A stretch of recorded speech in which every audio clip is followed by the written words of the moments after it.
Social മീഡിയയിൽ ഒരുപാട് ആരാധകരുള്ള ഒരു താരപുത്രിയാണ് ദിയ കൃഷ്ണ. നടൻ കൃഷ്ണകുമാറിന്റെ കുടുംബം മുഴുവൻ എക്കാലവും സോഷ്യൽ മീഡിയയിൽ വളരെ തരംഗമാണ്.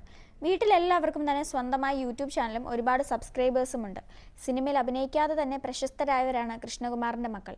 ലൂക്ക, ഞണ്ടുകളുടെ നാട്ടിലെ ഒരിടവേള തുടങ്ങിയ ചിത്രങ്ങളിലൂടെയാണ് അഹാന കൃഷ്ണ മലയാളികൾക്കിടയിൽ ശ്രദ്ധേയമായത്. ഇപ്പോൾ വളരെ രഹസ്യമായി വീട്ടുകാരെ പോലും അറിയിക്കാതെയുള്ള കൃഷ്ണകുമാറിന്റെ രണ്ടാമത്തെ മകൾ ദിയയുടെ രഹസ്യ വിവാഹ വാർത്തയാണ് പുറത്തു വന്നിരിക്കുന്നത്. ദിയ കൃഷ്ണയുടെ റീൽസും ഡാൻസ് വീഡിയോകളെല്ലാം സോഷ്യൽ മീഡിയയിൽ ഒരുപാട് ആരാധകർ കാണാറുണ്ട്. വൈഷ്ണവ് എന്ന സുഹൃത്തുമായുള്ള താരത്തിന്റെ വീഡിയോ എല്ലാം ഒരു സമയത്ത് വൈറലായിരുന്നു. വളരെ അടുത്ത സുഹൃത്തായ വൈഷ്ണവുമായിട്ട് ദിയ പ്രണയത്തിലാണെന്ന വാർത്ത ആ സമയത്തൊക്കെ വന്നിരുന്നു. പക്ഷേ ഇരുവരും വേർപിരിഞ്ഞെന്നും നല്ല സുഹൃത്തുക്കളാണെന്നും പിന്നീട് ദിയ തന്നെ വെളിപ്പെടുത്തി.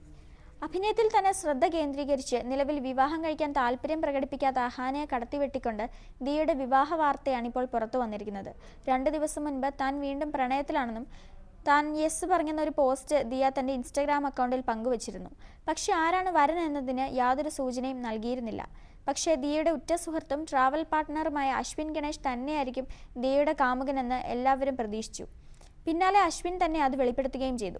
1 വർഷമായുള്ള തന്റെ കാത്തിരിപ്പാണെന്നും ഒടുവിൽ സമ്മതം അറിയിച്ചതിന് ദിയയോട് നന്ദിയും പറഞ്ഞു. ഇപ്പോൾ അശ്വിൻ സർപ്രൈസ് വിരുന്നൊരുക്കി ദിയയെ പ്രപ്പോസ് ചെയ്യുന്ന വീഡിയോ ഇരുവരും പങ്കുവച്ചു. ഒരുപാട് പേരാണ് ആശംസകൾ അറിയിക്കുന്നത്. ഇതിനിടയിൽ കൃഷ്ണകുമാറിന്റെ ഇളയ മകൾ ഹൻസികയുടെ കമന്റാണ് ശ്രദ്ധ നേടുന്നത്. ഇതൊക്കെ എപ്പോൾ സംഭവിച്ചു എന്ന മട്ടിലുള്ള കമന്റാണ് ഹൻസിക പങ്കുവച്ചത്. അശ്വിനൊപ്പമുള്ള വീഡിയോ ഈ അടുത്താണ് വൈറലായി തുടങ്ങിയത്. ഇറങ്ങുന്ന റീൽസിനെല്ലാം നല്ല രീതിയിലുള്ള പ്രേക്ഷകർ കാണുവാനുണ്ട്. ഇതിൽ നിന്നും തന്നെ ഇവർ പ്രണയത്തിലാണെന്ന ഗോസിപ്പുകൾ ഉയർന്നിരുന്നു. ഗോസിപ്പുകൾ ഒരു പുതുമയുള്ള കാര്യമല്ലാത്തതുകൊണ്ട് ഇരുവരും ഇത് വലിയ കാര്യമാക്കിയില്ല. ഡാൻസ് കളിക്കുമ്പോഴും മറ്റും രണ്ടുപേരെയും കാണാൻ നല്ല ഭംഗിയാണെന്നും നല്ല ചേർച്ചയാണെന്നും കുറേ പേർ പറയാറുണ്ട്. നെഗറ്റീവ് കമന്റ്സിനേക്കാളും കൂടുതൽ ഇവർ തമ്മിൽ ഒരുമിക്കണമെന്ന് തന്നെയാണ് എല്ലാവരും ആഗ്രഹിക്കുന്നത്. അഹാനയുടെ വിവാഹത്തെക്കുറിച്ചുള്ള വാർത്തകൾ ഒന്നും തന്നെ വരാത്ത സാഹചര്യത്തിലാണ് എല്ലാവരെയും ഞെട്ടിച്ചുകൊണ്ടുള്ള ദിയയുടെ പ്രപ്പോസിംഗ് വീഡിയോ ഇറങ്ങിയത്. ഇപ്പോൾ ദിയയുടെ ഒഫീഷ്യൽ യൂട്യൂബ് ചാനലായ ഓസി ടോക്സിൽ അശ്വിന്റെ ഒരു ഒഫീഷ്യൽ വ്ലോഗാണ് പുറത്തു വന്നിരിക്കുന്നത്. ദിയയ്ക്ക് വേണ്ടി മോതിരം പണിയിക്കാൻ കൊടുത്തത് മുതൽ സുഹൃത്തുക്കളുടെ സഹായത്തോടെ സർപ്രൈസ് ആയിട്ട് പ്രപ്പോസ് ചെയ്യാൻ പ്ലാൻ ചെയ്തതുവരെയുള്ള കാര്യങ്ങൾ ഒരു വ്ലോഗ് പോലെയാണ് അശ്വിൻ വീഡിയോയിൽ പറയുന്നത്. താൻ അത്യാവശ്യം കാര്യങ്ങളിലൊക്കെ വിശ്വസിക്കുന്ന കൂട്ടത്തിലാണെന്നും നിമിത്തങ്ങളിലും തീയതികളിലുമൊക്കെ വിശ്വാസമുള്ള ആളാണെന്നും അശ്വിൻ പറയുന്നു.